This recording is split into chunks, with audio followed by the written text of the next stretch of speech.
Hello everyone, welcome back to another vlog podcast /podcast. And we are Tax Smart Cafe, Casey and Audrey. I'm Jen. I'm Giselle. And I'm Ace. Tonight we have a very special guest. We have the guys from Bai Finance. Yeah. Why don't you introduce yourselves, guys?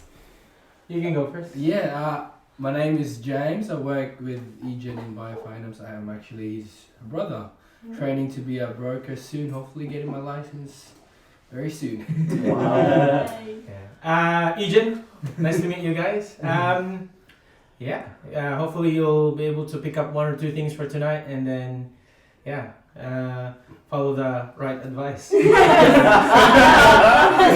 now starting. And on that note, before we begin, anything we speak about in this vlog is just general advice. It's not financial advice. So consult your accountants and your financial planner. But he's a broker.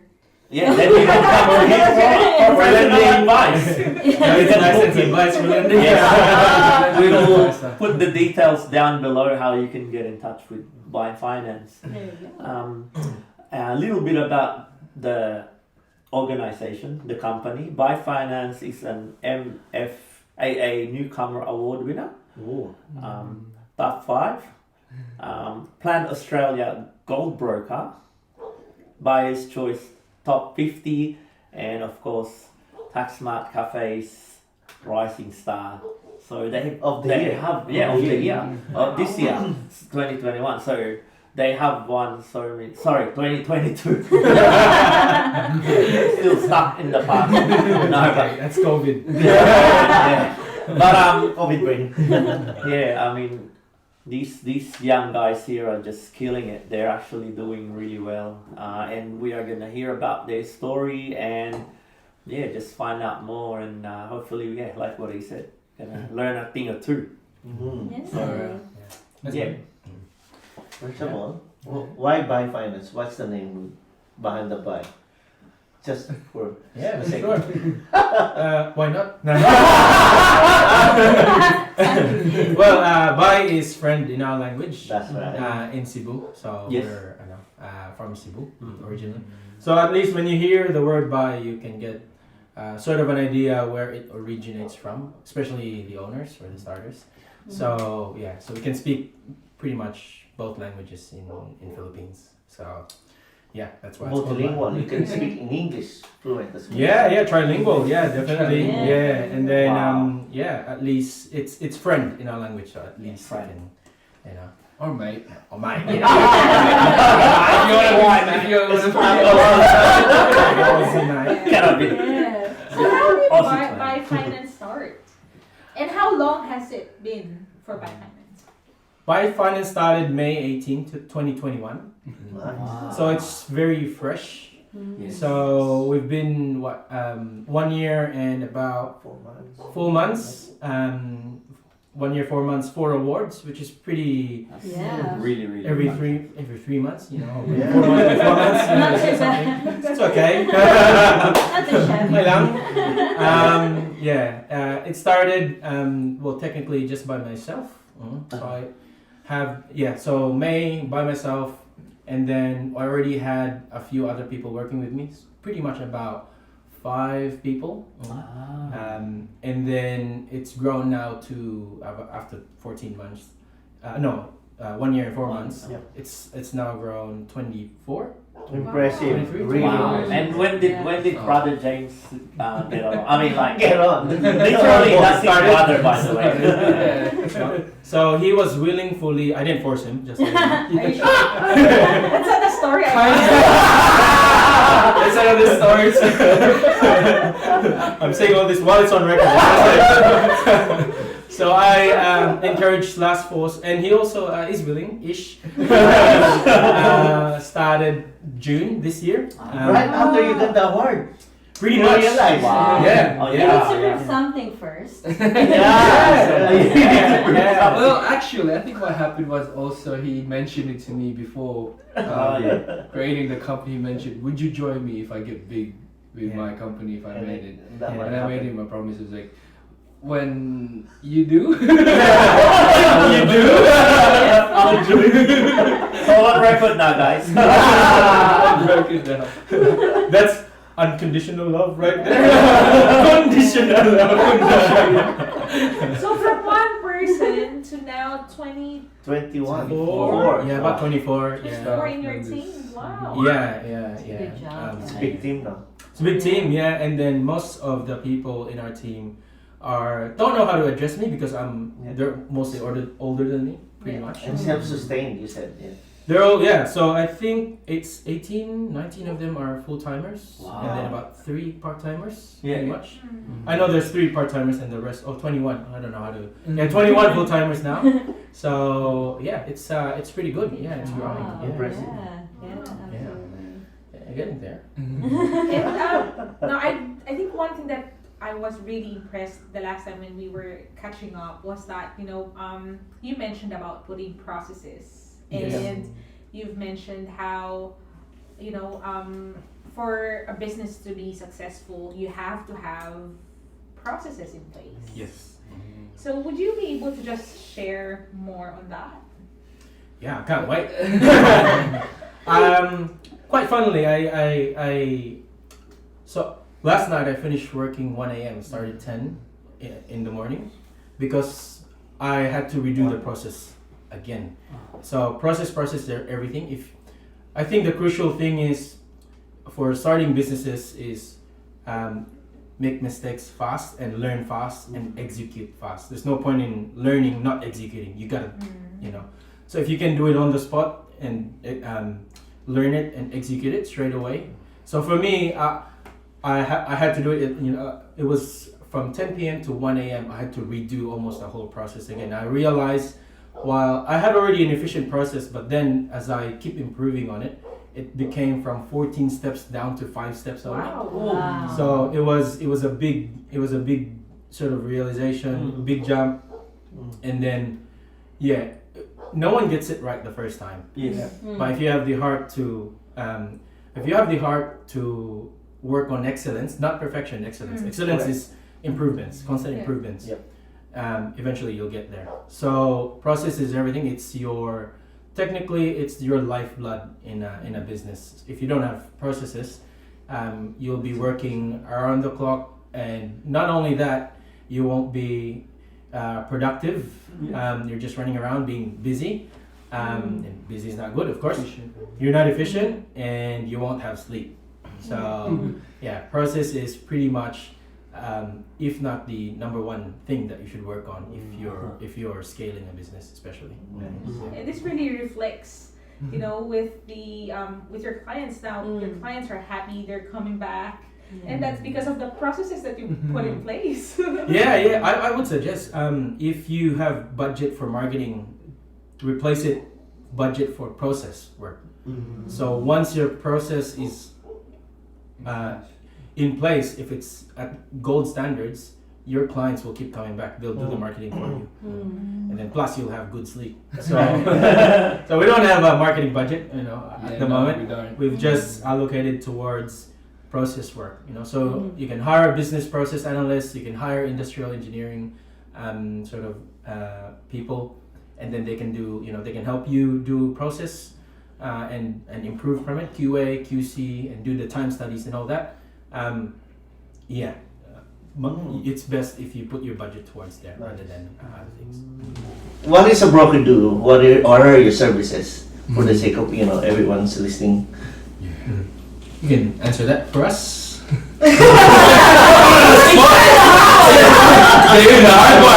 Talk about process. Well, mostly we advise about lending, and our real job is to actually be the bridge between clients and bank, and make it easier for clients to actually deal with, rather than having the stress of dealing with the banks. Yeah. We have that stress for you. And other than that, we also give an extra effort to advise you on how to invest properly, and what are the strategies that involves to it, and there's a few things that we can also mention. It's really good to come up to a broker who's actually experienced on buying properties. There's a lot of advisors that does not have a property advising about property, so go to someone who has one. At least Good point. yeah. And how much would that cost me? Ethan? Sorry? How much would it cost me to go to you for a It's only $5,000. No, no, so it doesn't cost to go to a There you broker. go, no. And it's no Ooh. cost. Yeah. of course. And they always say once the earliest time to see someone, I always say as soon as you start thinking about buying a property, see someone, see a finance broker straight away. This is to guide you how much you can afford or how much you can borrow or what should be your income in order to be able to afford your the goal. Pretty Yeah. much. So and then it'll guide you what are the things to be aware of in order to sort of position yourself in a good financial circumstance. Yeah. That's really a good point because whenever we would meet people who'll be interested to purchase a house, and when we tell them, meet with a broker, they would always say, "Well, I'm not ready yet, so I'll not start the process." But we always say, "Well, while you're not ready, go speak with a broker so you know at least where to start Where you stand. or what's the goal." Yeah. Yeah. And before you shop, you need to know your budget. Exactly. Yeah. Well, yeah, that's right. There's a difference.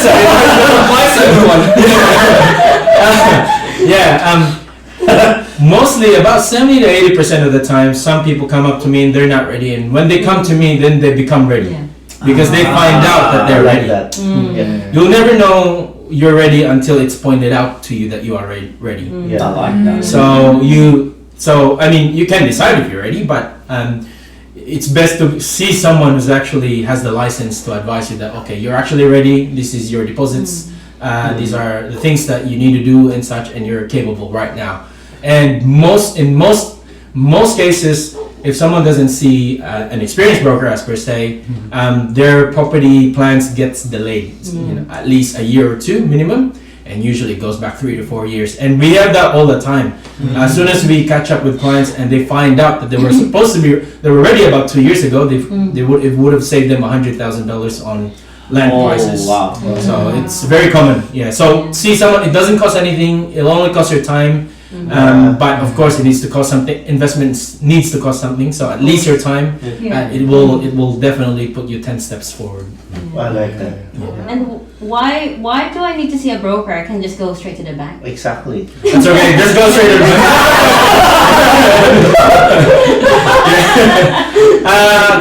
What's the difference? So what's Pros and special about the cons. broker? Yeah. Okay, that's a very good question because that's a broker is not.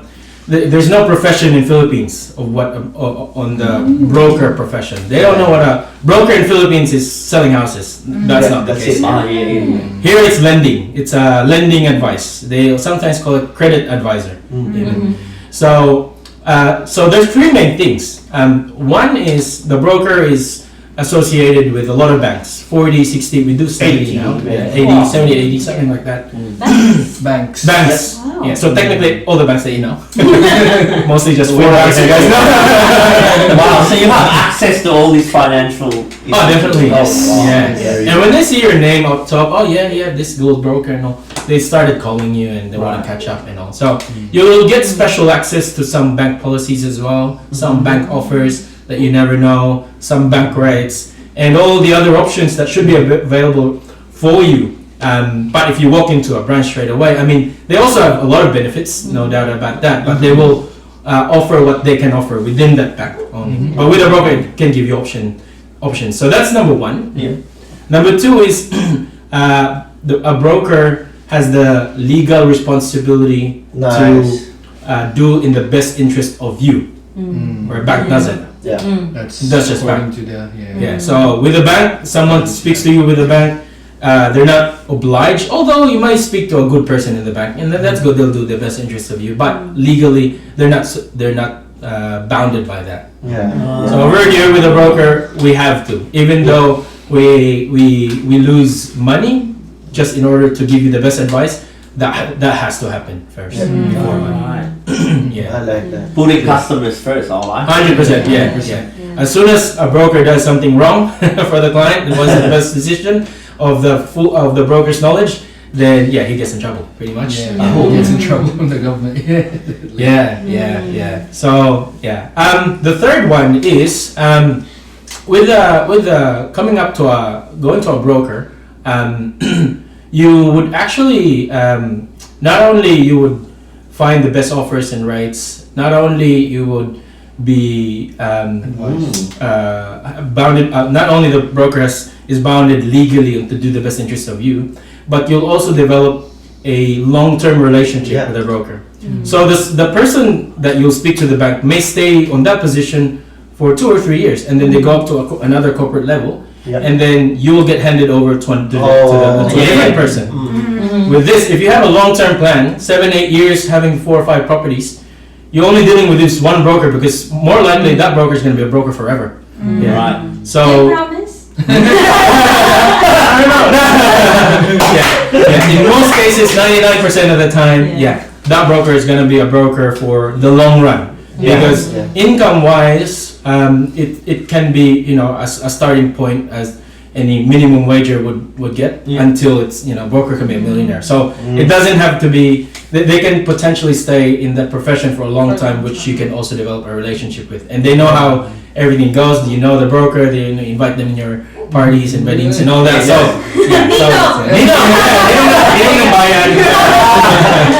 that's the third biggest benefit anyways. So you mean there's a long-term relationship with the broker? So when you, for example, meet with one client, you don't just look at one transaction, you look at the long-term plans? Is that what you mean? 100%, yeah. So it's called, there's 2 things. One is transactional and relational. So once you come up to someone who's transactional, they just look at that property as a sole property when you buy one. But if you look at to someone that's relational, that's looking towards the next 6-7 years, they look at the properties in the future. So they structure it on day one on how you can afford it in the next 5 to 6 years, those plans of yours, pretty much, because they know that they're going to be there forever. So that's you'll have a relationship. So I like it that you're just gonna do the shopping for us. So we don't have to Google, right? We do it. I think one question might come up is, okay, I wanna invest. How to look for a good broker? Aside from multi-award, how do we know if you are a legit broker? It needs to be good looking. Watch this right now. Feedback. Pretty much, 100%. If you're Filipino, go to the Pinoys in Melbourne. Just type broker, and then you can see who's the most recommended there. And then it'll direct you to the right person. Pretty much. That's one of the things that you can do. You can ask your friends, pretty much, who they would recommend. Especially those ones who have experienced the broker, not someone who actually earns from the broker. Because some brokers do pay people in order to give clients to them. So that's something that just double check where you're getting paid, recommended. So, and the most non-biased one is you just Google, you go, that one, the Pinoys in Melbourne one, you just search, you type the word broker, and then just check which name will go up first. Or type Egen. I'll go alphabetical, B is second. Easy to search. I mean, give it a go. See, type broker and see who you see. For me, what's important is it has to be an investments, investments heavy mortgage broker. So they know the process, they know what it means to be an investor as well. So they know what they're talking about. They know what they're talking about. They've been through all the processes as well. I mean, like investing as well. Very important. We'll talk. That's it. Actually, I'd like to add on to that. If you're also a business owner, it might be best to go to a broker that is also a business owner, just so that they know how a self-employed person works in terms of lending, because they have experienced it themselves, so they can really, the only way you can do a 100% full advice is to only learn it yourself too. So someone who's self-employed or even an entrepreneur broker is pretty much more experienced than a PAYG one in terms of self-employed anyways. So that's also one of the things. So whenever you catch up with an advisor, just check what they actually do. That's a very, very good point. Okay, so once again, guys, this is just us having a bit of a chat. So it's not financial advice, but my next question, I'm ready for a loan. So what sort of things I should be doing to prepare? Like I know we touched on the last time we had our catch up. Like like be careful with your spending, credit cards. So what should I be looking out for? Getting myself. So Have a good what's a good way to get ready when I'm ready to buy the house? What are the documents, or what should they prepare? What do you think? I mean, you should prepare like pay slips, employment contracts. Yeah. You know that in the eyes of the bank that you'll be able to pay these payments later on, obviously, and well, when we assess you, there might be some, as we mentioned, credit cards that might affect your borrowing capacity. So we will show you some options there that may improve if you can afford this house or not. And what else can we? I guess also you're coming not only documents wise prepared, but also one of the biggest things is probably, and one of the biggest things that people disregard is the emotional and mental preparedness, because when you buy a house, it's not going to be as smooth, of course. There's always going to be bumps. You're handling and speaking to different people, agents, lawyers, and developers and all.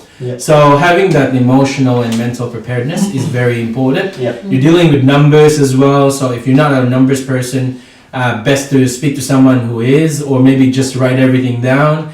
It's a very different sort of experience. It's probably one of the, if not the most biggest financial investment of your life, pretty much. So if coming it with a willing full heart and brain to learn, and also embrace it, and surround yourself with the correct people. Correct. These guys. So we hang out with you more. We hang out with each other more. I am just on payroll, and I want to invest. Like I really want to get my, one step ahead and want to invest. Will I be afraid to come to broker because I don't earn much? Should I be afraid? Like everything else, if it's your first time, you'll be afraid. But once you've actually done it a few times, you begin to be a bit more comfortable and you get how things work. So fear is only an illusion. So go for it. What's the worst thing that could happen? The worst thing that could happen is we just advise you to earn this much income. And then you can try and do that. At least you know what income goal that you need to do. It may give you the motivation then to get a promotion, to upskill, to start a side hustle, start a business, register your business, or whatever it may be. But in order to afford the goals, or in order to meet your goals. But you'll never get there until you don't ask first, until you don't try. And my personal details, my financial study are safe with you guys? Of course. Well, of course. Let's just give it. Our secrets are safe with you. Of course. Trust me, after we speak, I'll probably forget about the secrets because I speak to 5 people a day. Now we write everything down, of course, and then once we go back to it, eventually, if you speak to a good broker, that broker is probably doing 3-4 clients a day. So it's not like they're taking things personally. It's really everything on about your, And you also get in trouble with your license if you breach privacy and confidentiality. Yeah, and I don't know why someone would do that. So you've mentioned to register your business. 100%. Because that would add up to the borrowing capacity and all that. 100%. Yeah. So if you got a business, just do it properly. Don't DIY is what we always say. Do you guys know what DIY is? What's DIY? Don't do it yourself. DIY. Get it registered. Do it properly. Pay tax if you have to, but at least if it's registered, it can help you achieve your goals. Does it matter if it's like a really, really small business like coffee scratching? All businesses come from small things. There was no business really that came, unless it's invested millions of dollars from big investors, of course. But every business starts with small, so you'll never get to, those who are faithful with small will be faithful with much. Nice. So even if it's small, get it registered, do it properly. Now for the $1 million question. All right, How how can we increase our borrowing capacity? There you go. In Taxmarks, we always say plastic surgery. Plastic surgery. Plastic surgery. Got your credit cards. Yeah, well, yeah, definitely. Yeah, it's where do I start? There's so many. There's so many factors involved during borrowing capacity. Because if when interest rates are going up as well, it does. It affects. Yeah, it well. goes down. Yeah. Yeah. Maybe top three. Top three. Yeah. One is upskill. Definitely get a promotion, increase your income. There's no work hard, learn, study. Yeah. Just increase your income. Invest in yourself. That's the first biggest one. Side Invest in hustle. yourself. Yeah. Second is the side hustle. Yep. Get it registered though. Just Again. get it registered again. Yeah. DIY. Don't do it yourself. Just get it registered. Even if it's $10,000 a year or $15,000 a year, that's still something. That's Yeah. still that'll make a big difference. There you go. The third one is probably for me an unconventional advice is just be realistic with your income ratio to lifestyle. And what I mean by that is you don't have to impress people that you don't like, really. Buying expensive stuff to impress people that you don't like. But work on, instead of buying expensive stuff, you can invest on those funds towards yourself in order to upskill, learn, do a side hustle, increase your income, whatever it may be. And just don't listen to others, what they say. If they say good things about you, bad things about you, they will always talk. If you work hard in yourself, you'll definitely increase your income to an extent where you can actually meet your goals.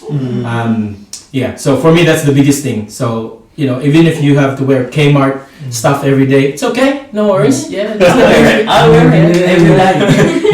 And then, but they don't know they don't know what's in your bank account, of course, because you meet those goals already. So at the end of the day, it's you and God and your spouse. You will see all the efforts and what you guys have planned. It's not what everyone says at the end of the day. So for me, just go for it. Just don't think about what the others say. I like it. So inspirational, man. I've been there. I guess that's the thing that they don't get fancy cars. Don't get fancy. Get a 10-year-old Kia. I've got one. From me.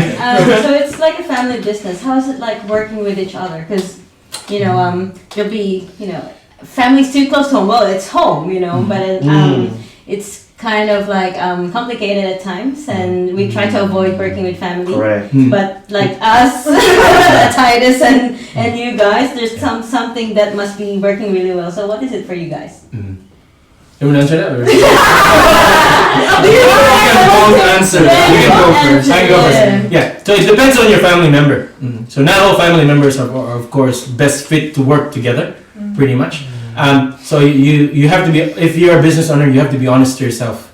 Is this person good in working with, or will this person not be good in working with? So you just have to be really honest with that. There's no if buts. But for me, the main part is if you're a business owner, and it will also depend on your leadership as well. Are you bossy or not? If you're bossy, maybe you're the problem.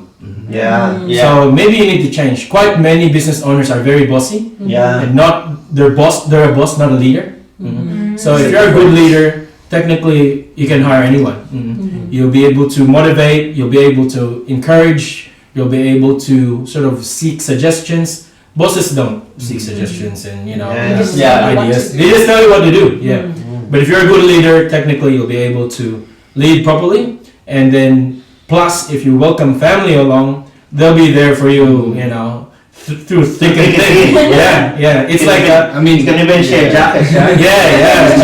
It's like your insurance as well. So it can for me, at the end of the day, it depends on the leader.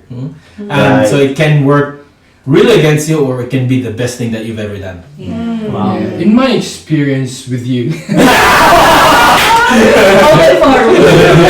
it's mostly honesty and transparency. Like, of course, you're gonna mention pay and everything like that. But Yeah. if you're very comfortable with each other, you have a great relationship Yeah. growing up, and Yeah. it just falls in line. And I guess having our principle and values is excellence, and I like we are like our goal in this business. Like maybe he will post it someday, but our goal is to actually provide. We're not thinking about how much we earn, but we actually provide excellent service towards Yeah. kapwa, or the same Yeah. kapwa Filipino, or Yeah. and things Yeah. like that. Because if that's your number one, everything will just follow. Yeah. If you have the same principles of a Values. family member, Yeah. you're just life. Yeah. So it's like your other half technically on working with a business. So I guess at the end of the day, it depends on the family member. Yeah. Especially if you're the leader. In that case, then it depends on you as a leader as well On you. at the same time. So yeah, so I totally agree, 100%. Yeah. Good on you, James. Beautiful boys. Mom, yeah. You're not just a insurance policy. Congratulations. So I'm sure your parents are also very proud to be seeing you, both I hope so. working together You got a good time. and, just being where you are now. Yeah. No. And we're talking about you.